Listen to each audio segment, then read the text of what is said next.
You wonder why people don't respect you. You're kind. You help. You try to be understanding. But somehow, they still talk over you. They still take you for granted. They still look through you, as if your words carry no weight. And here's the truth. Most people can't swallow. Kindness without discipline is weakness. You think people will respect you because you're good, but goodness without strength earns pity, not respect. They don't listen to you because they can see you can't even control yourself.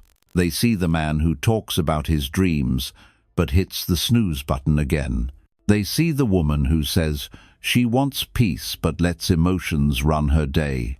They see inconsistency, and inconsistency kills respect faster than cruelty ever could. The Stoics understood this long ago. Marcus Aurelius wrote, "If you respect yourself, you will not be disrespected by others." That's not philosophy, that's physics. The world mirrors back the standard you set for yourself. If you live without order, without self-command, the world reflects the same chaos back at you. You want respect, then show up disciplined. Show up before comfort. Show up when no one's watching. Because discipline is the highest form of self-respect. It's the bridge between who you are and who you claim to be. It's the silent force that makes your presence impossible to ignore. People don't respect words, they respect consistency. They don't respect opinions, they respect evidence. And your discipline is that evidence. When you control your habits, your energy changes. You walk differently. You speak slower, with certainty. You stop begging for validation because you no longer need it. You've earned your own approval, and that's the kind of power that commands silence when you enter a room. So stop asking, why don't they respect me? Ask, why haven't I respected myself enough to be disciplined? If you still let laziness dictate your days, if you still feed your distractions, if you still postpone the life you claim to want, then understand this. You've chosen comfort over respect, and no one respects comfort. They respect the man who shows restraint, the woman who acts with control, the soul that rises, even when no applause is waiting. The Stoic does not wait for recognition. He becomes so grounded, so consistent, that recognition has no choice but to find him. Respect is not given, it's built, brick by brick, routine by routine, day by disciplined day. You think respect is earned by being good, by being liked, by keeping peace. But that's the lie that has quietly destroyed your self-worth. People don't respect you because you're comfortable, because you never draw a line, because you confuse tolerance with strength. You think silence will make them appreciate you, but it only teaches them that you can be ignored. Every time you say it's fine when it isn't, every time you let someone cross your boundary just to keep the peace, every time you explain your worth instead of proving it through action, you lose a small piece of respect, not from them, but from yourself. And the truth is, when you stop respecting yourself, the world simply follows your lead. The Stoics never begged for respect. They built it through their conduct. Marcus Aurelius ruled an empire, yet wrote each morning as if he was his own student. Waste no more time arguing what a good man should be. Be one. The reason people don't respect you isn't that they're cruel, it's that you've shown them you don't live by your own words. You say you value growth, but you don't challenge your comfort. You say you crave discipline, but you negotiate with your excuses. You say you want respect, but you fear being disliked. Respect doesn't come to those who avoid discomfort. It comes to those who endure it. When you hold yourself accountable, people feel it. When you do what you said you would, even in silence, people sense it. There's a quiet power in the person who doesn't flinch from hard things, who looks chaos in the eye and stays composed. That's why people follow the disciplined one. Not because he demands attention, but because his very being sets a higher standard. Think about it. When was the last time you truly respected someone who lacked control over their own impulses? Who talked big, but never followed through? You didn't, because deep down, we only respect what we wish to become, and no one wishes to become undisciplined. The Stoics called it self-command, the ability to rule the only kingdom that truly matters yourself. Lose that, and no title, no praise, no wealth can save your dignity. So if people don't respect you, stop chasing their validation. Look at your routines, your habits, your focus. You can't control their opinion, but you can control your standard, and the world mirrors that standard back. Stop waiting for people to see your worth. Show them through your restraint, your calm, your follow-through. Then, watch how respect stops being something you chase and becomes something that follows you. There's a kind of pain no one talks about. It doesn't scream. It doesn't bleed.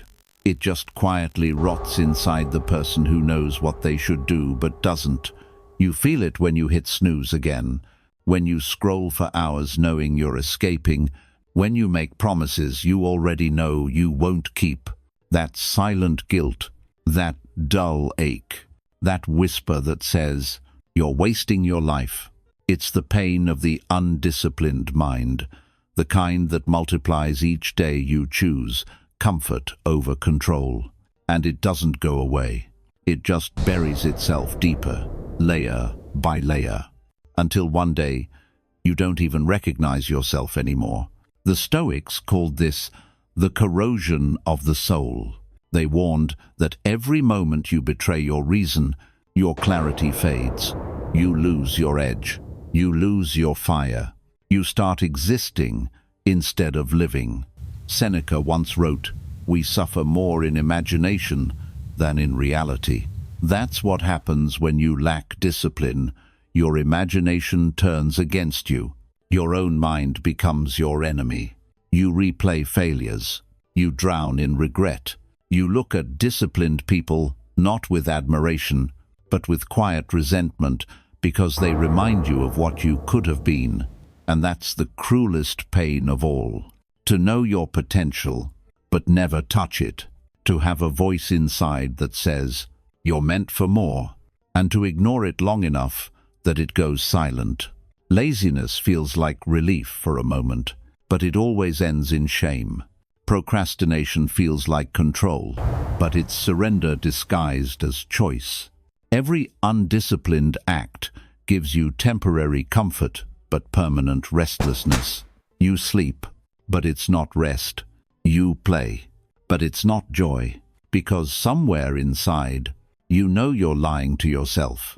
The Stoics believed that peace comes not from pleasure, but from mastery.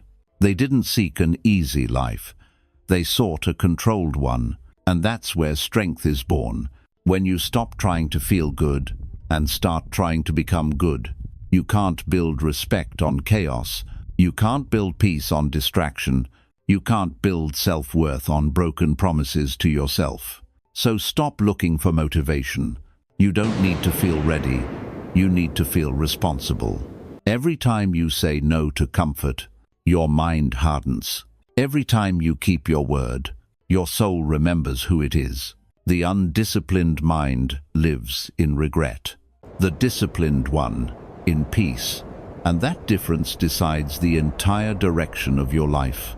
There comes a day when the excuses stop sounding smart, when "I'll start tomorrow" feels disgusting even in your own mouth, when you look in the mirror and realize no one's coming to save you.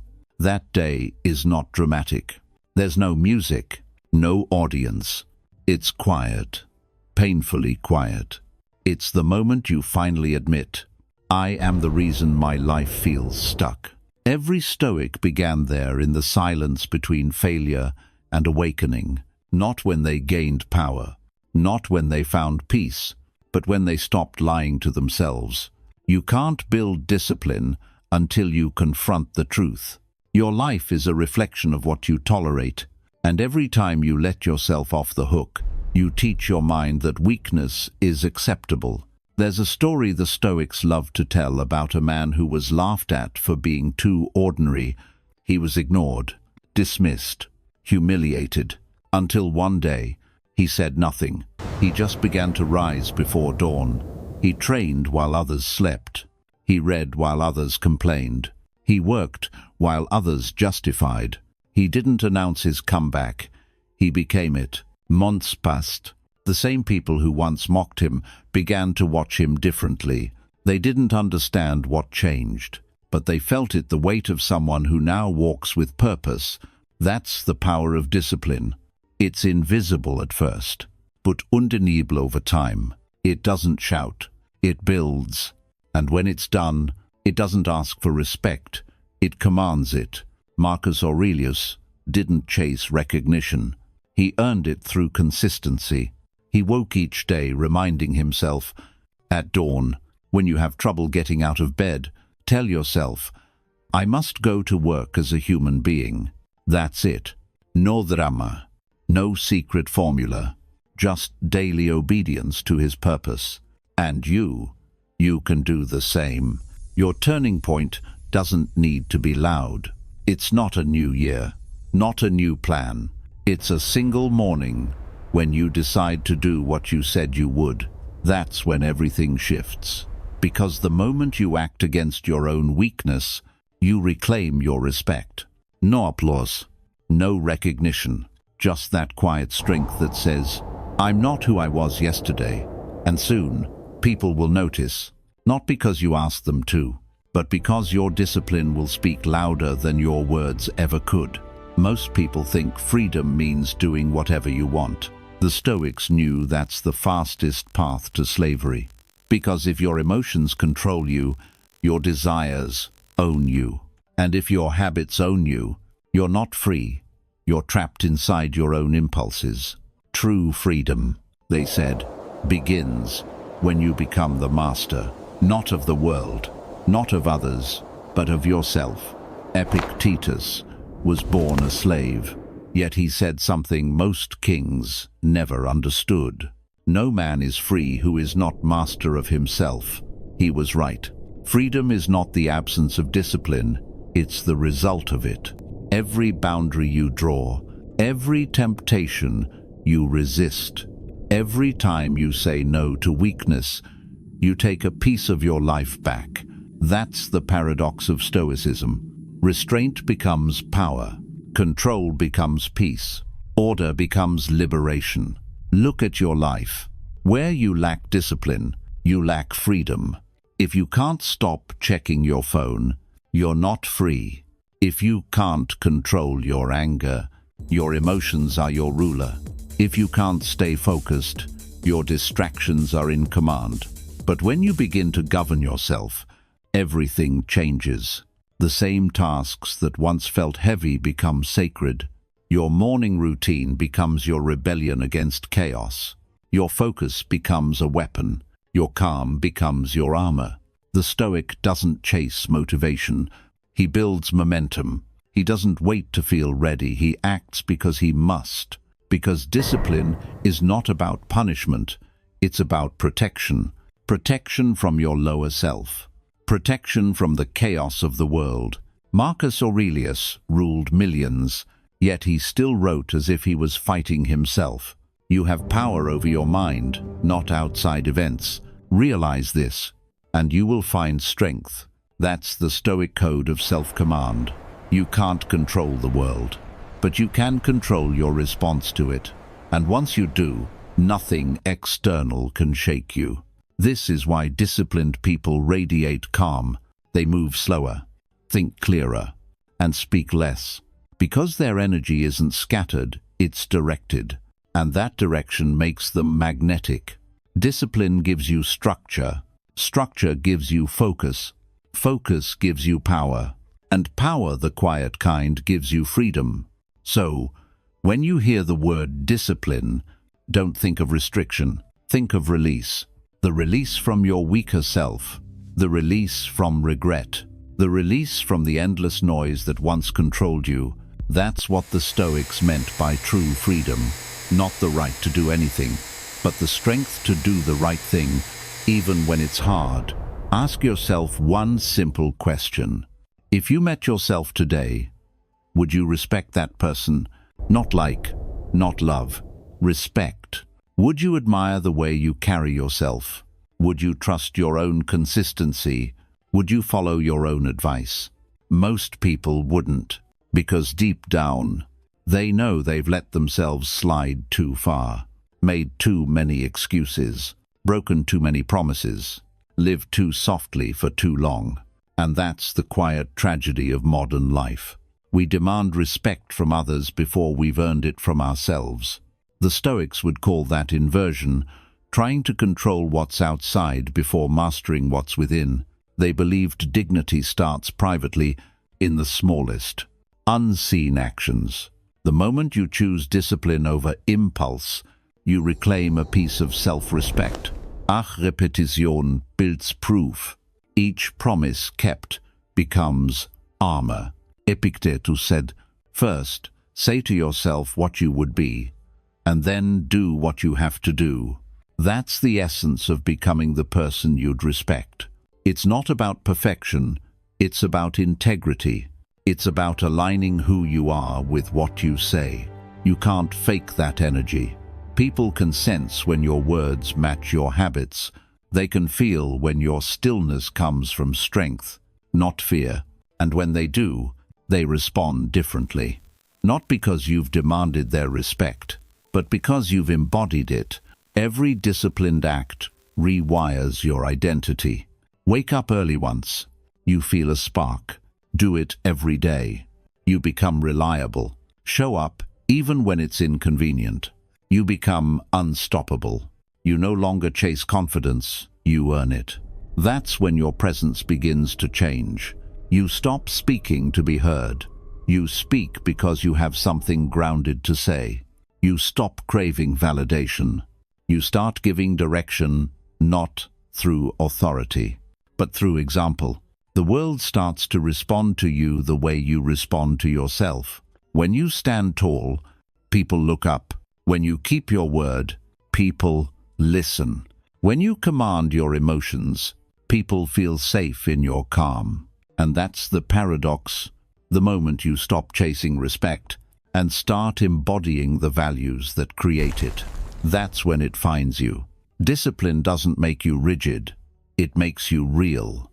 It strips away everything false until all that's left is substance. The version of you that doesn't need to prove anything anymore, because you've already proven it to yourself. Respect doesn't roar, it doesn't demand, it doesn't chase. It moves in silence, carried by those who no longer need to prove themselves. There's a moment when discipline stops feeling like effort and starts feeling like identity. You no longer drag yourself through routines. You become the routine. You no longer fight distractions. They simply lose their hold on you because you've built something deeper than motivation, self-respect. And self-respect is quiet power. It doesn't ask for recognition. It doesn't need applause. It just radiates stability, the kind that makes other people straighten up when you walk by. Marcus Aurelius once wrote, "The best revenge is to be unlike him who performed the injury." He meant, the moment you rise above reaction, you win. You no longer move according to others. You move according to principle. That's self-respect. It's knowing who you are so deeply that no one's opinion can shake it. Most people live in noise, constantly explaining, defending, performing. But the disciplined mind has no need for that.